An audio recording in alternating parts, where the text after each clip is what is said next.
गुरुमुखो, संत सहजूबाई जी कहती हैं, गुरु आज्ञा दृढ़ करी गहे, गुरु मत सहजो चाल, रोम रोम गुरु को रटे, सो शिष्य होए निहाल। अर्थात जो गुरुमुख शिष्य सतगुरु की आज्ञा को दृढ़ता से ग्रहण करता है, गुरुमति के अनुसार चलता जाता है और रोम रोम में सतगुरु का सुमिरन करता है, संत सहजोबाई जी कथन करती हैं कि सतगुरु की कृपा प्राप्त कर वह शिष्य निहाल हो जाता है। सभी सतग्रंथ तथा संत जन इस बात पर एक मत है कि ज्ञान, भक्ति तथा मुक्ति के प्रदाता समय के पूर्ण सद्गुरु ही हुआ करते हैं। अतः जो ज्ञान, भक्ति और मुक्ति की इच्छा से सद्गुरु की शरण में आया है, ऐसे सेवक को चाहिए कि सद्गुरु को प्रसन्न करने तथा उनकी कृपा का पात्र बनने का प्रयत्न करे। और इसका एकमात्र उपाय है सतगुरु की आज्ञा को श्रद्धा पूर्वक शिरोधार्य उसकी तन प्राण से पालना करे। सतगुरु की आज्ञा चाहे जिस प्रकार भी हो, चाहे वह मन के विपरीत ही प्रतीत होती हो, सेवक को कर्म अकर्म का विचार किए बिना श्रद्धा पूर्वक उसका परिपालन करना चाहिए। पंचतंत्र में लिखा है कि स्वामी की आज्ञा होने पर सेवक को कर्म अकर्म का विचार नहीं करना चाहिए।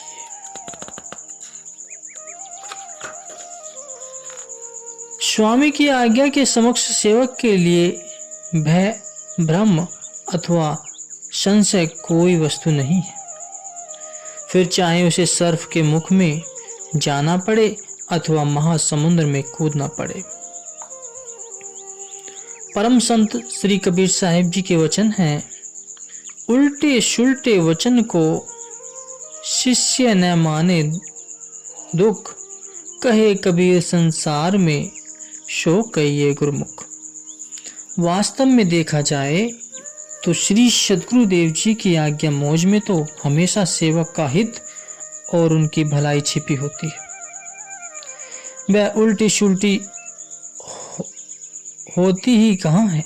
उनका वचन तो धूर्धाम से उतरा हुआ वचन होता है। यदि उनकी आज्ञा किसी को विपरीत प्रतीत होती है तो यह जीव के अपने विचारों की दुर्बलता के कारण ही है। यदि सेवक के विचार परिपक्व हैं, अर्थात श्री सतगुरुदेव के चरणों में उनकी दृढ़ निष्ठा एवं आस्था है, तो फिर वह श्री सतगुरुदेव के प्रत्येक आदेश को सत्य सत्य मानकर और श्रद्धा पूर्वक शिरोधार्य कर उसका पालन करने में जुट जाता है, क्योंकि उसके हृदय में यह दृढ़ विश्वास होता है कि गुरु को सिर पर राखिए, गुरु को सिर पर राखिए, चलिए आज्ञा माई, कहे कबीरता दास को तीन लोक डर न आए। तो परम संत कबीर साहिब कहते हैं, समर्थ स्वामी श्री गुरु रामदास जी अपने समय के पूर्ण महापुरुष हुए। उनके शिष्यों में अंबादास श्री कल्याण जी का नाम अति प्रसिद्ध है। वे सतगुरु के आज्ञाकारी एवं प्रिय सेवक थे और सतगुरु के चरण कमलों में उनकी दृढ़ प्रीति और अनन्य भक्ति थी। उन्होंने अपने जीवन को पूरी तरह श्री सतगुरुदेव जी की आज्ञा मौज के सांचे में ढाल रखा था, क्योंकि श्री सतगुरुदेव जी के वचनों में उनकी दृढ़ निष्ठा थी। श्री सतगुरुदेव जी की आज्ञा में तत्पर रहते हुए और सेवा भक्ति तथा सुमरन ध्यान करते हुए वे हर समय गुरुदेव की कृपा दृष्टि के याचक बने रहते। श्री सद्गुरु को छोड़कर उनका ध्यान एक पल के लिए भी दूसरी ओर नहीं जाता था। वास्तव में देखा जाए तो गुरु भक्ति के मार्ग पर चलने वाले जिज्ञासु सेवक की प्रत्येक कार्यवाही सद्गुरु की कृपा एवं प्रसन्नता प्राप्ति हेतु ही होती है।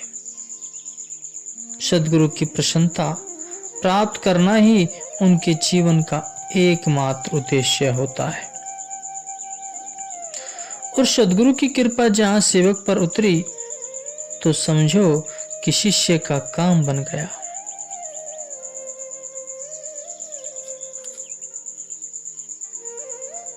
अंबादास भी सद्गुरु की प्रसन्नता प्राप्त करने के लिए उनकी आज्ञा मौज को शिरोधार्य दिन रात सेवा में लगे रहते थे। इसी प्रकार उन्हें सेवा भक्ति करते हुए काफी समय बीत गया। जब बीज धरती में डाला जाता है तो वह पहले अंकुर के रूप में फूटता है, फिर पौधा बनता है, उसके बाद पेड़ बनता है और फिर उसमें समय आने पर फल लगते हैं। अंबादास ने भी जो भक्ति का बीज हृदय की धरती में बोया था वह अब पेड़ बन चुका था और उसके फलीभूत होने का समय अब निकट आ गया था।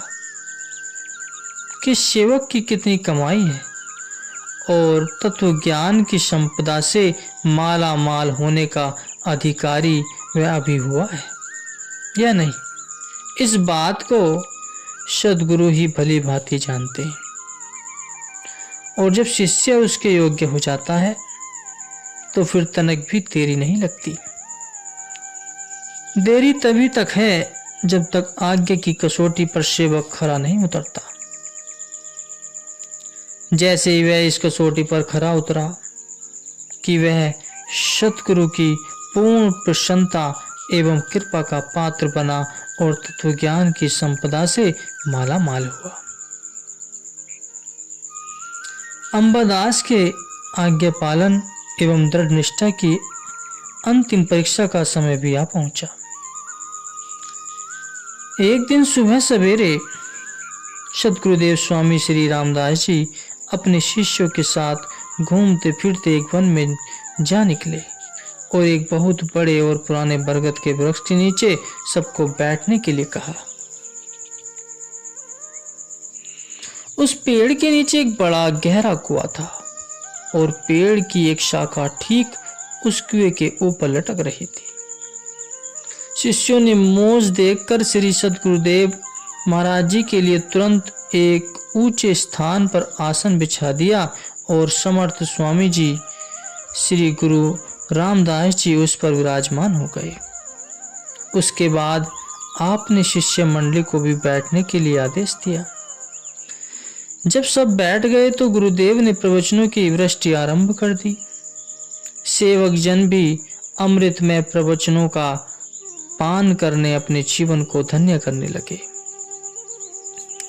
अभी कुछ ही पल बीते थे कि श्री वचनों की कृपा वृष्टि करते करते समर्थ स्वामी जी एकाएक चुप हो गए और अंबादास को निकट आने का संकेत किया। संकेत पाते ही अंबादास तुरंत अपने स्थान से उठ पड़े और गुरुदेव के चरणों में श्रद्धा सहित प्रणाम में हाथ जोड़कर खड़े हो गए तथा आज्ञा की प्रतीक्षा करने लगे। गुरुदेव ने वृक्ष की उसी शाखा की ओर जो कुएं के ठीक ऊपर थी संकेत करते हुए फरमाया, अंबादास वृक्ष की उस शाखा पर चढ़ सकते हो। अंबादास ने विनय की, प्रभु आपकी कृपा से तो पगु दुर्गम पर्वत पर चढ़ने की शक्ति पा जाते हैं, फिर इस शाखा पर चढ़ने का क्या कठिन है? इस शाखा पर चढ़ना क्या कठिन है? उसका ऐसा उत्तर सुनकर समर्थ स्वामी गुरु रामदास जी मुस्कुरा दिए और फिर पास रखी कुल्हाड़ी उसके हाथों में थमाते हुए फरमाया, तो फिर ऐसा करो कि यह कुल्हाड़ी लेकर उस शाखा पर चढ़ जाओ और उसे काट डालो। अंबादास जो आज्ञा भगवान कहकर और कुल्हाड़ी लेकर तुरंत पेड़ पर चढ़ गए और उस शाखा पर जा पहुंचे। वे शाखा पर कुल्हाड़ी मारने ही जा रहे थे कि गुरुदेव ने पुनः फरमाया, अंबादास पेड़ की ओर मुंह कर लो और शाखा को जड़ से काट दो। गुरुदेव के वचन सुनते ही सभी सेवक चौंक उठे और एक दूसरे की ओर देखने लगे, क्योंकि जड़ से शाखा काटने का अर्थ था शाखा सहित सीधे कुएं में गिरना, और कुआं इतना गहरा था कि उसमें गिरने पर बचना असंभव था। सभी सेवक गुरुदेव की आज्ञा सुनकर सोच में पड़ गए, परंतु उनके सम्मुख मुख खोलने का किसी का साहस नहीं था। किंतु अंबादास के मन में किसी प्रकार का भी कोई अन्य विचार उत्पन्न न हुआ। उनकी दृष्टि में सद्गुरु की आज्ञा सर्वोपरि थी और उन्होंने सद्गुरु की आज्ञा मौज में स्वयं को ले कर रखा था। यही कारण था कि सद्गुरु को भी वे अत्यंत प्रिय थे। परम संत श्री कबीर साहिब जी के वचन हैं कि सेवक स्वामी एक मति, जो मति में मति मिल जाए, चतुराई रेजे नहीं रेजे मन के भाई। गुरुदेव की आज्ञा होते ही अंबादास ने वृक्ष की ओर मुंह कर लिया और उस शाखा को जिस पर वे खड़े थे जड़ से काटना आरंभ कर दिया। यहाँ कुछ लोगों के मन में यह संशय उत्पन्न हो सकता है कि यह कैसी आज्ञा है, क्योंकि उसमें मृत्यु होने का भय है। इससे भला शिष्य को क्या लाभ पहुंच सकता है? किंतु वास्तविकता तो यह है कि आम लोगों की बुद्धि इस बात की गहनता को समझ सकने में असमर्थ है। यह भक्ति परमार्थ का भेद है जिसे केवल वह सच्चा जिज्ञासु सेवक ही समझ सकने में समर्थ है, जिस पर संत सद्गुरु की विशेष कृपा होती है। एक सच्चा सेवक ही इस बात को भली भांति समझता है। एक सच्चा सेवक ही इस बात को भली भांति समझता है कि सद्गुरु के प्रत्येक वचन, उनकी प्रत्येक आज्ञा में जीव का हित एवं कल्याण छिपा है। वास्तव में इस प्रकार की कार्यवाही महापुरुष केवल शिष्य की घड़त के लिए ही करते हैं। बाह्य रूप में तो वे शिष्य की घड़त करते हैं, परंतु अंदर ही अंदर अपनी दया का हाथ भी रखते हैं। ठीक उसी प्रकार जैसे कुम्हार घड़ा बनाते समय बाहर से तो चोट मारता है, परंतु अंदर हाथ भी रखता है। सत्पुरुषों का कथन है कि गुरु कुम्हार शिष्य कुंभ है, गड़ गड़ काटे खोट, अंतर हाथ सहाय दे, बाहर बाहे चोट। दूसरी बात यह भी है कि एक सच्चा सेवक सद्गुरु के उपकारों को हर समय याद रखता है। उसे सत्पुरुषों के शब्द हमेशा स्मरण रहते हैं कि यह तन विष की बेलरी, गुरु अमृत की खान, शीश दिए जो गुरु मिले तो भी सस्ता ज्ञान। अंबादास तो गुरुदेव की आज्ञा वृक्ष की वह शाखा काटने में जुट गए और उधर समर्थ स्वामी जी गुरु रामदास जी फिर से श्री प्रवचनों की वृष्टि आरंभ कर दी। किंतु शिष्यों का मन उस समय प्रवचन सुनने में नहीं रहा। उनका ध्यान तो उस समय अंबादास जी की ओर लगा हुआ था। उन लोगों के मन में तो रह कर यही विचार उठ रहा था कि शाखा भी कटी की कटी और अंबादास को में गिरे की गिरे। और हुआ भी यही। कुछ पल बाद तड़ाक ही एक आवाज के साथ शाखा टूटकर पेड़ से अलग हो गई और उस शाखा के गिरने के साथ ही अंबादास भी कुएं में जा गिरे। वहां बैठे सभी सेवकों का दिल धड़कने लगा और वे घबराकर उठ खड़े हुए, परंतु समर्थ स्वामी श्री गुरु रामदास जी उसी प्रकार शांति पूर्वक अपने आसन पर विराजमान रहे, मानो कुछ हुआ ही नहीं हो। गुरुदेव को इस प्रकार शांति पूर्वक बैठे देखकर शिष्यों के मन में तरह तरह के विचार उठने लगे। वे मन ही मन सोचने लगे कि अंबादास तो इतने गहरे कुएं में जा गिरे हैं, पता नहीं वे जीवित भी हैं या नहीं। परंतु गुरुदेव पर तो उनके गिरने का कोई असर नहीं हुआ। शिष्य मंडली तो यह सब कुछ सोच ही रही थी, परंतु अंबादास की तो दशा कुछ और ही थी। वे जब कुएं में गिरे तो उन्हें ऐसा प्रतीत हुआ जैसे किसी ने अपने हाथों का सहारा देकर उन्हें बड़े आराम से कुएं की तह में खड़ा कर दिया। यह अनुभव कर उन्हें विस्मय हुआ, परंतु और भी अधिक विस्मय हुआ यह देखकर कि कुआं बिल्कुल सूखा है और उसमें नाम मात्र भी पानी नहीं है। तभी उन्होंने गुरुदेव का स्मरण करते हुए आंखें खोली, परंतु यह क्या, कुआं दिव्य प्रकाश से आलोकित हो रहा था और उस प्रकाश के मध्य उसके गुरुदेव एक रत्न जड़ित सिंहासन पर विराजमान मंद मंद मुस्कुराते हुए उसे आशीर्वाद प्रदान कर रहे थे। इस अलौकिक दृश्य को देखते ही अंबादास आत्मविभोर हो उठे और आत्मिक आनंद के सागर में डूब गए। उन्हें अपने तन बदन की कुछ भी सुधि न रही। इधर सेवकों के मन में तो हलचल मची हुई थी।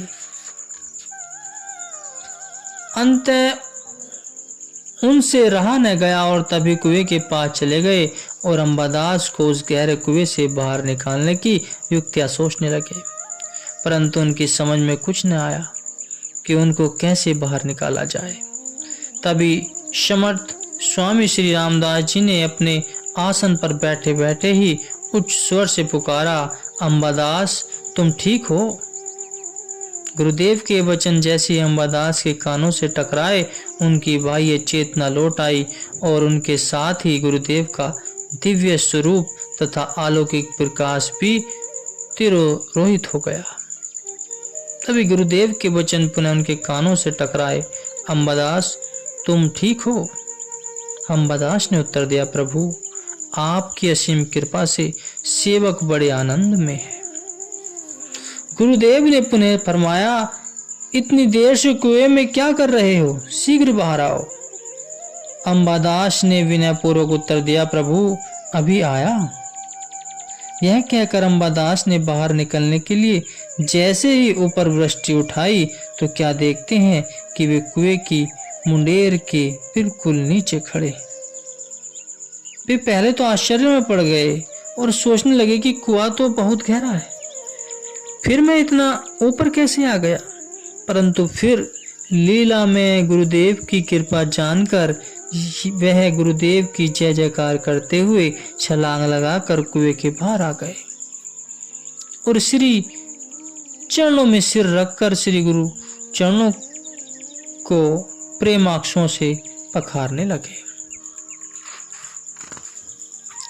समर्थ स्वामी जी गुरुदेव जी ने अंबादास के सिर पर अपना वरद एवं कृपा पूर्ण कर कमल रखते हुए फरमाया, उठो वंश, तुम्हारा कल्याण हो। तुम्हारी सेवा भक्ति से हम अति प्रसन्न हैं। आज से तुम्हारा नाम श्री कल्याण हुआ और कालांतर में वह अंबादास श्री कल्याण जी के नाम से विख्यात हुए और अनेक जीवों के पथ प्रदर्शन बने।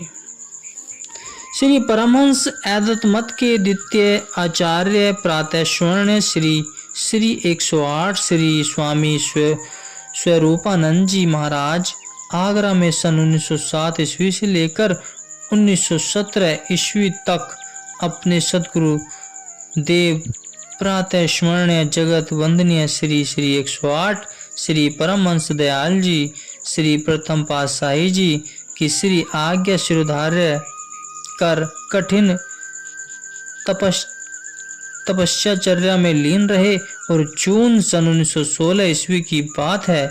उन दिनों श्री परमहंस दयाल जी श्री जयपुर में विराजमान थे और अपने सत्संग उपदेश से जीवों का कल्याण कर रहे थे।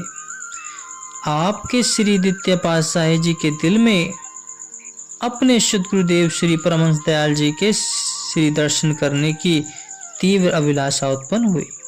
अतः आप श्री दर्शन की तड़प से जयपुर के लिए चल दिए और वहां जा पहुंचे जहां श्री परमहंस दयाल जी विराजमान थे।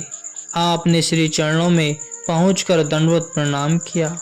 श्री आज्ञा पाकर जैसे ही आप उठे कि श्री परमहंस दयाल जी ने आपसे फरमाया, तुरंत लौट जाओ। यद्यपि आप आगरा से जयपुर केवल श्री दर्शन करने के लिए गए थे और वहां पहुंचकर अभी आपने नैन भरकर दर्शन भी नहीं किए थे, परंतु श्री परमहंस दयाल जी की आज्ञा को स्वीकार्य कर एक क्षण रुके बिना वापस लौट गए। इस प्रकार आपने सदैव श्री आज्ञा को स्वीकार्य कर तथा उसका पूरी तरह परिपालन कर श्री परमहंस दयाल जी की पूर्ण प्रसन्नता प्राप्त की। इसी तरह श्री 108 श्री स्वामी बेअंत आनंद जी महाराज श्री चतुर्थ पातशाही जी श्री आज्ञा पालन को सर्वोपरि समझते थे। एक बार श्री सद्गुरुदेव महाराज जी श्री दूसरी पातशाही जी टेरी में विराजमान थे। रात्रि का समय था। श्री सद्गुरुदेव महाराज जी पलंग पर विश्राम करने लगे। उस समय केवल आप ही श्री चतुर्थ पातशाही जी सेवा में उपस्थित थे। आपने श्री चरण कमल दबाने की सेवा के लिए विनय की तो श्री सद्गुरुदेव महाराज जी ने फरमाया, क्या हम जो भी आज्ञा करें आप वह सेवा करने के लिए तैयार हैं? आपने विनय की तो श्री कृपा की आवश्यकता है। श्री सद्गुरुदेव महाराज जी ने मौज में फरमाया, अच्छा एक हाथ ऊंचा करो। आपने तुरंत ही आज्ञा का पालन किया और श्री सद्गुरुदेव महाराज जी ने पुनः फरमाया, दूसरा हाथ भी ऊंचा करो। आपने दूसरा हाथ भी ऊंचा कर लिया। श्री सद्गुरुदेव महाराज जी ने तब नेत्र मूंद लिए और करवटें बदल ली। इसी तरह संपूर्ण रात्रि व्यतीत हो गई। अब प्रातः काल श्री सद्गुरुदेव महाराज जी उठे और देखा कि आप दोनों हाथ ऊंचे खड़े किए हुए तो आज्ञा पालन में आपकी इतनी दृढ़ता देखकर अति प्रसन्न हुए और आपके दोनों हाथों को अपने कर कमलों में लेकर फरमाया, आपकी महानता के अनुरूप आपके गुण भी उच्च कोटि के। इस प्रकार आपने श्री सद्गुरुदेव महाराज जी की प्रत्येक आज्ञा का तन प्राण से पालन कर उनकी पूर्ण प्रसन्नता को प्राप्त किया। कहने का तात्पर्य है गुरुमुखो कि संत सद्गुरु की प्रसन्नता एवं कृपा प्राप्त करने का एकमात्र साधन है उनकी आज्ञा का अक्षरश प्रतिपालन करना। जिसने इस गुण को अपना लिया वह निहाल हो गया, कृतार्थ हो गया। उसने जीवन मुक्ति पदवी को प्राप्त कर लिया। जैसे कि कथन है कि प्रभु की आज्ञा आत्म हितावे, जीवन मुक्ति सोई कहावे। अर्थात इष्ट देव की आज्ञा जिसकी आत्मा को हित कर लगती है वही संसार में जीवन मुक्त कहलाता है। हमारा भी कर्तव्य है कि अपने इष्ट देव की प्रत्येक आज्ञा को श्रद्धा पूर्वक शिरोधार्य कर उनकी कृपा एवं प्रसन्नता प्राप्त करें और अपने जीवन का कल्याण करें। गुरुमुखो।